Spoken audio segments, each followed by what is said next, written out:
जय श्री राम। हर हर महादेव। मैं अधिवक्ता बागेश श्रीवास्तव वाराणसी से पुनः आप लोगों के समक्ष उपस्थित हूँ। एक नया वीडियो लेकर। विषय है संपत्ति अंतरण अधिनियम 1882।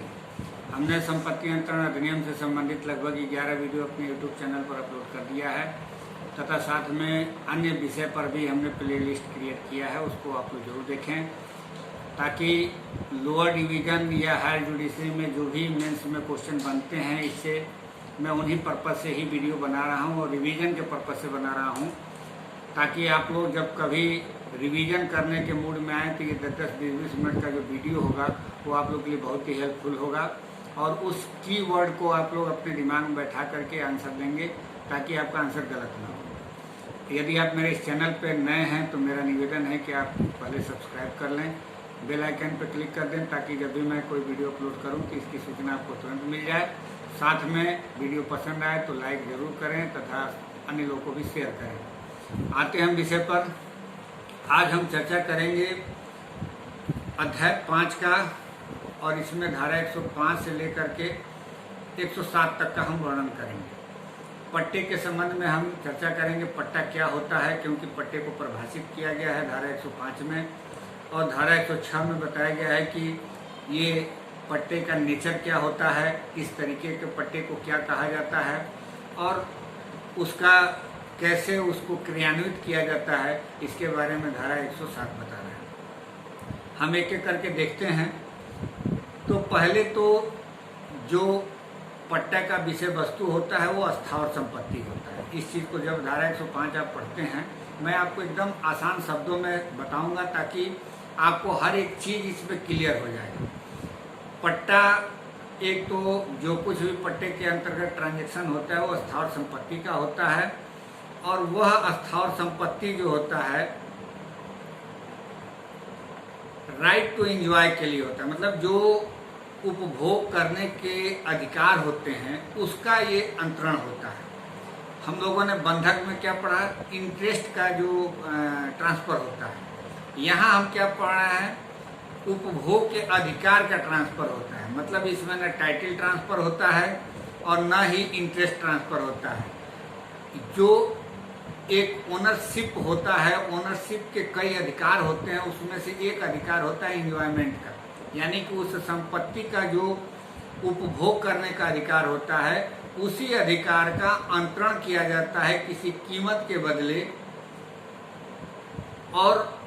उस अंतरण को हम लोग पट्टा के नाम से जानते हैं। अब वह कीमत जो होता है वह कुछ भी हो सकता है, या तो वर्तमान में हो सकता है या पूर्व में दिया गया हो या भविष्य में दिया जाना। ये दोनों स्थिति कह रहा है। ये कह रहा है कि कीमत के जो दी गई हो या जिसे देने का वचन दिया गया, मतलब ये दोनों कंडीशन ये बता रहा है इस धारा में कि कोई ऐसी कीमत है जिसके बदले में उपभोग का अंतरण किया जा रहा है अंतरणकर्ता द्वारा अंतरिति को, और उसमें जो कीमत या तो दे दी गई है या दी जानी है, दोनों बात कह रहा है। और इसके अलावा ये कह रहा है कि वो कितने पीरियड के लिए होगा, तो ये कह रहा है कि या तो किसी भी निर्दिष्ट समय के लिए होगा या शाश्वत काल के लिए भी हो सकता है। अब शाश्वत काल का कहने का तात्पर्य है कि इसमें कोई समय मेंशन नहीं किया जाएगा, यानी कि वो जब तक उसको नोटिस के द्वारा समाप्त न कर दिया जाए, जो धारा 106 में हम लोग देखेंगे, तब तक वो शाश्वत काल माना जाएगा यदि उस डीड में मेंशन नहीं है किसी स्पेसिफिक टाइम तक। और तीसरी बात ये कह रहा है कि अथवा धन या फसलों के अंश या सेवक या किसी अन्य मूल्यवान वस्तु के जो कालावधि के रूप में या विनिर्दिष्ट अवसरों पर अंतरिति द्वारा जो उस अंतरण को ऐसे निबंधनों पर प्रतिगृहित करता है, अंतरण को की या दी जानी है प्रतिफल के रूप में किया गया हो। तो ये जो हम लोगों ने देखा कीमत और उसके बाद धन, और धन के अलावा अंश या सेवक द्वारा कोई सर्विस दिया जा रहा है या कोई अन्य मूल्यवान वस्तु दी जा रही है जो कि एक कालावधि के रूप में है या कोई विनिर्दिष्ट अवसरों पर दिया जा रहा है। तो इसमें दो बातों को कहा गया है कि कुछ जो इसमें जो प्रतिफल है किसी को प्रीमियम शब्द से नवाजा गया है और किसी को रेंट से नवाजा गया है। तो जो प्रतिफल एक मुश्त दिया जा रहा है मतलब जो कीमत दे दी गई हो या जो दी जानी है, अगर जो एक मुश्त दी जा रही है तो उसको इसमें प्रीमियम शब्द का प्रयोग किया गया है। इसी के दूसरे पैरा में जो देखेंगे हम लोग, आप लोग देर एक देखिएगा,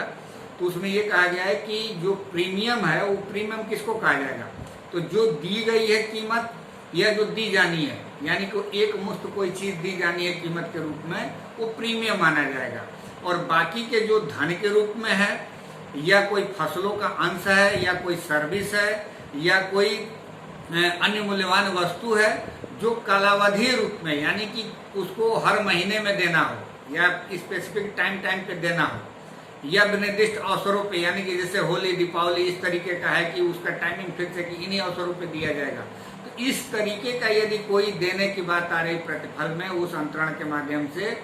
तो उसको हम रेंट का प्रयोग करेंगे उस शब्द को। मतलब ये दो पार्ट में बांटा गया है कि अगर जो एक मुश्त कीमत दी गई है या दी जानी है तो उसको हम प्रीमियम कहेंगे, और पार्ट वाइज यदि महीने में दिया जा रहा है, किसी अवसरों पर दिया जाना है,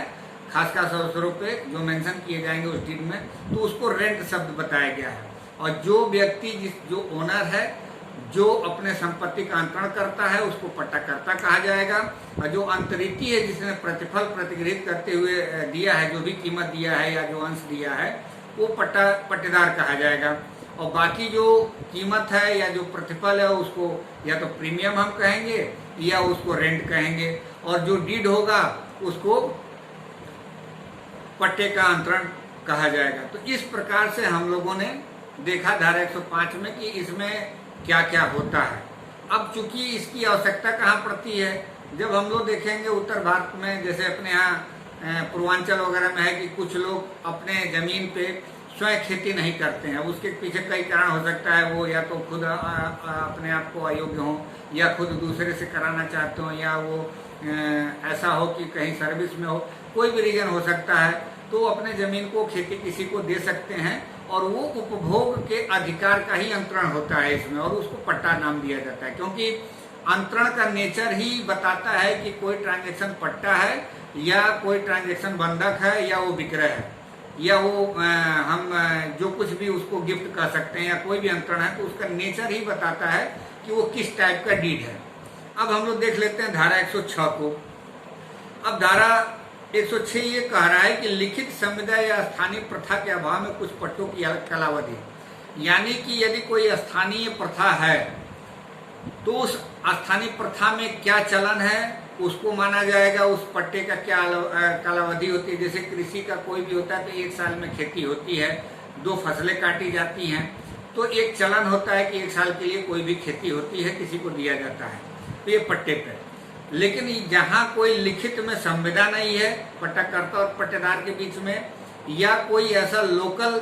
वहाँ का स्थानीय प्रथा नहीं है जिसको प्रयुक्त किया जा सके कि इसमें कौन सी है, तो उसके बारे में ये कह रहा है कि यदि कोई कृषि के प्रयोजन से या विनिर्माण के प्रयोजन से दिया जा रहा है, कोई पट्टा किया जा रहा है, तो उसको वर्षानुवर्षी माना जाएगा और अन्य दशा में उसको मासानुमासी माना जाएगा। और दोनों में प्रक्रिया क्या है कि या तो पट्टाकर्ता द्वारा या पट्टेदार द्वारा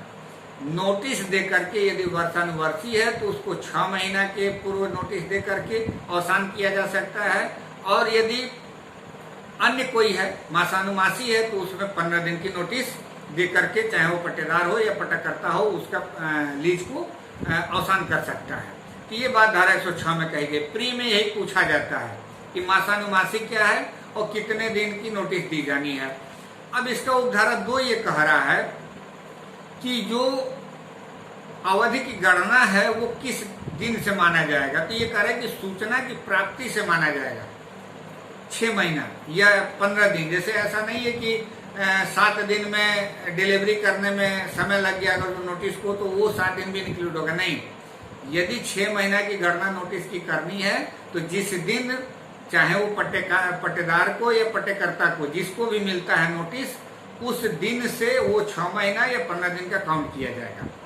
अब उसका उपधारा 3 ये कह रहा है कि अगर जो कोई वाद दाखिल कर ही दिया गया है तो इसमें इस कारण से अविधिमान नहीं माना जाएगा कि वो उस समय के पूर्व है। मतलब ऐसे कोई नहीं, जैसे मान लीजिए कोई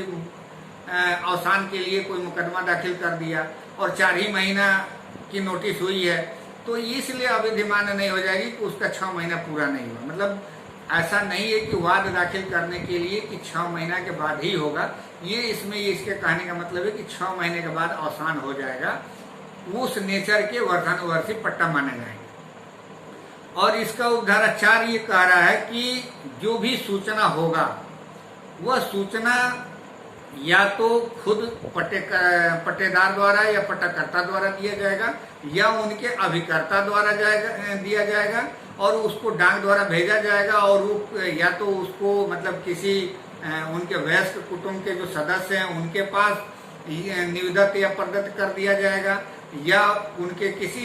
ऐसे सहज दृश्य भाग पे जो हम लोगों ने देखा हुआ सूचना के बारे में कि चस्पा किया जाता है, तो उसी प्रकार से इस नोटिस को अगर जो उसके सहज दृश्य भाग पे जिस मकान में निवास करता है चस्पा कर दिया जाता है तो मान लिया जाएगा कि उसको नोटिस मिल गई है। तो मात्र इतना ही धारा 106 के जो 4 धाराएं हैं उसमें ये कह रहा है। अब हम लोग 107 में उसको देख लेते हैं कि लीज हाउ मेड, कैसे वो लीज किया जाएगा, मतलब उसको क्रियान्वित कैसे किया जाएगा। तो इसमें 2 तरीके बताए गए हैं। एक तो तरीका ये बताया गया है कि वर्षानुवर्षी यदि कोई पट्टा है या 1 वर्ष से अधिक का कोई पट्टा किया जा रहा है तो उसको कैसे किया जाएगा, और 1 वर्ष से कम के अवधि वाला जो मासानुमासी है उसको कैसे किया जाएगा। तो इसमें जो 1 साल तक के या 1 साल से अधिक के कोई पट्टे हो रहे हैं यानी कि उसको वर्षानुवर्षी कह सकते हैं, तो ऐसे पट्टे के लिए मैंडेटरी है इसमें कि वो केवल रजिस्ट्रेट लिखत द्वारा ही किया जा सकेगा, और बाकी के जो अन्य हैं उसके लिए कह रहा है कि स्थावर संपत्ति के अन्य सब पट्टे या तो रजिस्ट्रीकृत लिखत द्वारा या कब्जे के परिधान सहित मौखिक करार द्वारा किया जा सकेगा। मतलब कि जो मासानुमासी है उसके लिए 2 ऑप्शन खुला हुआ है, मौखिक करार का और पोजीशन दे करके किया जा सकता है। लेकिन वर्षानुवर्षी है या 1 साल का है या 1 साल से अधिक का कोई पट्टा दिया जा रहा है तो उसको लिखित में और रजिस्टर्ड में होना चाहिए, ये इसके लिए प्रक्रिया है। और इसमें एक और बात कह रहा है कि वो पट्टाकर्ता और पट्टेदार के द्वारा ही लिखित में निष्पादित किया जाना चाहिए। इसका तीसरा पैरा कह रहा है कि जहाँ की स्थावर संपत्ति का पट्टा रजिस्ट्रीकृत लिखत द्वारा किया गया है वहाँ ऐसा लिखत, या जहाँ की 1 लिखत से अधिक लिखत है वहाँ हर एक ऐसे लिखत पट्टाकर्ता और पट्टेदार दोनों के द्वारा निष्पादित किया जाएगा। और इसके बाद एक प्रोविजो इसमें ये कह रहा है कि राज्य सरकार चाहे तो जो अन्य पट्टे की बात कर रहा है जो वर्षानुवर्षी नहीं है उसके बारे में वो कोई ऐसा नियम बना सकता है कि उसको किस तरीके से निष्पादित किया जाएगा। तो इस प्रकार से हम लोगों ने देखा धारा 105 में कि पट्टा कैसे होता है, क्या कहते हैं, पट्टे की परिभाषा क्या है। तो ये चीज दिमाग में रखने की बात है कि उपभोग का अधिकार होता है, उसको अंतरण किया जाता है पट्टाकर्ता द्वारा अपने इस अधिकार का। कुछ प्रतिफल लिया जाता है, वो प्रतिफल कीमत के रूप में भी हो सकता है जिसको रेंट कहा जिसको प्रीमियम कहा गया है, और बाकी के अन्य मोड में लिए जा रहे हैं उसको रेंट कहा गया है, चाहे वो धन के रूप में हो या वो किसी सेवा के रूप में हो या किसी अंश के रूप में हो, जिस रूप में लिया जा रहा है तो उसको रेंट कहा जाएगा। और इसमें एक निर्दिष्ट काल के लिए भी हो सकता है या शाश्वत काल के लिए हो सकता है। तो ये बात धारा 105 में हम लोगों ने देखा। फिर 106 में हम लोगों ने देखा कि किस तरीके का पट्टा होता है। तो 2 तरीके का पट्टा होता है, एक वर्षानुवर्षी होता है, एक मासानुमासी होता है। वर्षानुवर्षी में 6 महीने की नोटिस देना अनिवार्य है उसके अवसान कराने के लिए, और मासानुमासी में 15 दिन की नोटिस होती है। और नोटिस की तारीख कब से मानी जाएगी? जिस दिन से उसकी नोटिस की प्राप्ति होती है, चाहे वो पट्टाकर्ता द्वारा दिया गया हो या पट्टेदार द्वारा, जो भी अपोजिट पार्टी है उसको जिस दिन नोटिस प्राप्ति होती है उस दिन से वो समय गिना जाएगा। और उसके बाद धारा 107 कह रहा है कि पट्टे का मोड क्या होगा, किस तरीके से क्रियान्वित किया जाएगा। तो ये कह रहा है कि यदि 1 साल के लिए पट्टा है या 1 साल से अधिक के लिए है तो उसको लिखित में रजिस्ट्रीकृत द्वारा और जो पट्टादार या पट्टाकर्ता है दोनों के द्वारा लिखित हस्ताक्षरित निष्पादित किया जाएगा। बाकी के दशा में या तो पोजीशन द्वारा हो सकता है या मौखिक करार द्वारा हो सकता है, और राज्य सरकार भी चाहे तो कोई ऐसा इसके संबंध में नियम बना सकता है। मुझे आशा है कि मेरे बातों को आप लोग को जरूर समझ में आया होगा। कृपया आप लोग जरूर पढ़ें, कमेंट भी जरूर पढ़ें, किसी भी राइटर का हो। मिलते हैं अगले वीडियो में, तब तक के लिए इजाजत दीजिए। धन्यवाद।